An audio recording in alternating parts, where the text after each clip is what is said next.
2016 GOP presidential candidate Dr. Ben Carson. Dr. Carson, let me play for you Donna Brazil. Poor Donna, struggling to defend this foundation issue. I felt bad for her. What's this? The way I look at it, I've been a government official. So, you know, this notion that somehow or another, someone who is a supporter, someone who's a donor, somebody who's an activist saying, I want access, I want to come into a room and I want to meet people, we often criminalize behavior that is normal, and I don't see what the smoke is. I don't see what the smoke is. It seems the only people that really had access to her is if you gave money. I doubt you could get in to see her when she was Secretary of State unless you donated. That's right. Well, if this is normal behavior, then we certainly don't want more of it. I mean, think about it. If you were a Secretary of State and you were going to engage in pay-to-play, what would you do? You would try to cover your tracks.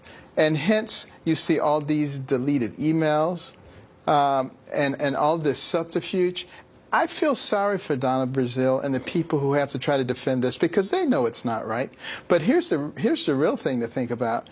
If you have all of these irregularities going on and she's Secretary of State, what will happen if she is president? Just imagine that.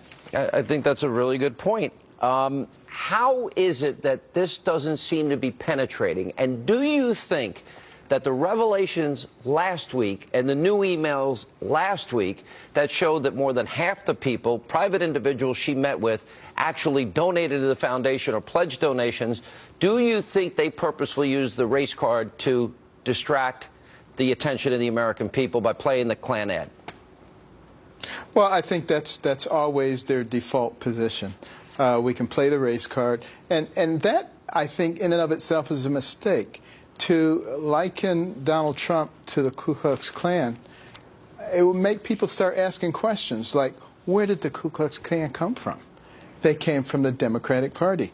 Who was the party of slavery? It was the Democratic Party. Jim Crow, the Democratic Party. Segregation, Democratic Party. Trying to keep guns out of the hands of blacks, the Democratic Party. Who resisted the passage of civil rights movement? The Democratic Party. Voting rights, the Democratic Party. There's only one person in this race that actually praised a former Klansman as her mentor, and that was Hillary. And, you know, she's praising Robert Byrd. Do you think that Donald Trump is now going to go back to Detroit, and he's been in Milwaukee, and he's now given 3 specific speeches targeting black Americans and saying to them, hey, you're not better off as black Americans under Obama and Hillary's policies, but I will make more opportunity for you and put Americans first. Do you think that message is going to resonate in the black community and increase the percentage of the black vote for the Republican Party? I think it will. Of course, the Democrats are alarmed, and they're going to attack him vociferously. Why? Because this is their sacred cow, and they don't want that group of voters disturbed. But the fact of the matter is, you know, African Americans are smart just like everybody else, and they will open their eyes, and they will recognize. But the race card is played every election season, every single time. Does it work? And if it didn't work, why are they playing it again? Well, it does work for people who basically don't spend a lot of time analyzing the situation for themselves and saying, are we actually better off? What is happening with our employment, with our out-of-wedlock births, with our families, with our education? But a lot of people are starting to ask those questions. I think Donald Trump is causing them to ask those questions. He's talking about it in all kinds of environments, and then he's going to bring it actually to the black community. And I think there'll be a lot of people with their ears open, ready to hear what he has to say and evaluate it in an objective fashion. And I think it will have a difference. All right, Dr. Carson, always good to see you. Thanks for being with us. And coming up. All right, you too, Sean. Why was Hillary Clinton back in 2010 speaking alongside Uma Abedin's controversial mother about the need for people to go beyond, quote, the stereotypes, the mischaracterization of women in Saudi Arabia?